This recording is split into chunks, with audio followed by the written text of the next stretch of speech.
এতে কি কোনো ছেলে মানুষ নেই? সব জায়গাতেই মেয়েদের সার্ভিস বেশি। ভাই, এটা কি মিস্টার বিনের গাড়ি?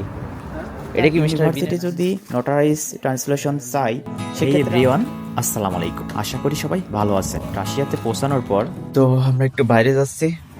বাইরের কি পরিবেশ, বাইরে আসলেই ঠান্ডা, মাস্ট বি মাথায় দেওয়া লাগবে।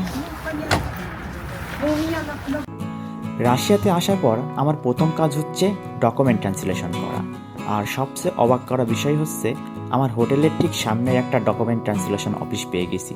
মানে ভাগ্য একদম সাথেই আছে আজকে। এটা মিস্টার বিনের গাড়ি না? রবিউল ভাই, এটা কি মিস্টার বিনের গাড়ি? এটা কি মিস্টার বিনের গাড়ি? একদম অরিজিনাল মিস্টার বিনের গাড়ি রাশিয়াতে দেখা যাচ্ছে। মিস্টার বিন থাকতে পারে। চলেন যাই, কোন দিকে যাব আমরা? রাশিয়াতে আসলে আপনাকে অবশ্যই আপনার সব ডকুমেন্ট রাশিয়ান ভাষায় ট্রান্সলেট করা বাধ্যতামূলক, বিশেষ করে ভিসা প্রসেসিং, ইউনিভার্সিটিতে ভর্তি, রেসিডেন্ট পারমিট বা অন্য যে কোনো সরকারি কাজের ক্ষেত্রে, কারণ এখানে শুধুমাত্র রাশিয়ান ভাষা গ্রহণযোগ্য অফিসিয়াল। আমাদের সামনের বিল্ডিংটাই ডকুমেন্ট ট্রান্সলেশনের অফিস। তো এখানে কিন্তু শুধুমাত্র ডকুমেন্ট ট্রান্সলেশন করে না, ডকুমেন্ট নোটারাইজও করে।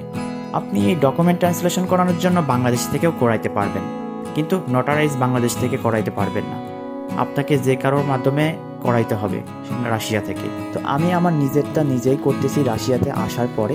এখানে কথা হচ্ছে আপনি আপনার ডকুমেন্ট নিজেই ট্রান্সলেশন করতে পারবেন রাশিয়াতে আসার পরে, এটা কোনো বিষয় না। কিন্তু আপনাকে বাংলাদেশ থেকেও নোটারাইজ করানো লাগতে পারে। এটা ডিপেন্ড করে আপনার ইউনিভার্সিটির উপর। আপনার ইউনিভার্সিটি যদি নোটারাইজ ট্রান্সলেশন চাই সেক্ষেত্রে আপনাকে তখন দিতে হবে। আমার ইউনিভার্সিটিতে আমার নোটারাইজ ট্রান্সলেশন চাই, যার ফলে আমি বাংলাদেশ থেকে উইদাউট নোটারাইজেশন ডকুমেন্ট ছাড়া আমি রাশিয়াতে চলে এসেছি এবং এখানে আসার পরে এখন আমি আমার ডকুমেন্টগুলো নোটারাইজ করতে শুরু করলাম।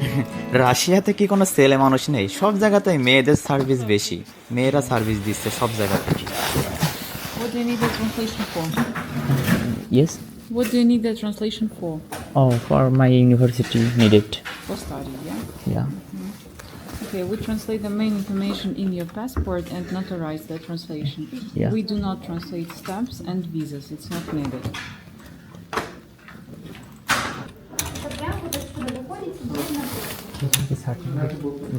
Here in visa? Yeah, wait. Rubel Ahmed. Okay, right. Correct. May I have your phone number, please? Please try again. An urgent translation will be done today by 8 p.m. The price is 2,500 rubles. And non-urgent one will be ready tomorrow by 11 a.m. The price is here, 2,000 Tomorrow. for tomorrow. Okay. Right now you need to pay 1,300 rubles, and the amount remaining you pay upon receipt in cash only. Okay. Right now, cash card. Cash. Okay, you pay here. যদি কেউ রাশিয়ার নতুন আসেন তাহলে আগে থেকে document translation ready করে রাখাই ভালো, কারণ কখন ইউনিভার্সিটি চাই এটা বলা যায় না। এই ছিল রাশিয়া আমার প্রথম দিনের প্রথম কাজ। আর রাশিয়া নিয়ে আপনার কোনো প্রশ্ন থাকলে কমেন্ট করে অবশ্যই জানাতে পারেন, আমি চেষ্টা করব আপনার প্রশ্নের সঠিক ইনফরমেশন দেওয়ার জন্য। রাশিয়ার সব অজানা বাস্তব ঘটনা আপনাদের সাথে শেয়ার করব ইনশাআল্লাহ। ভিডিও ভালো লাগলে সাবস্ক্রাইব করতে ভুলবেন না।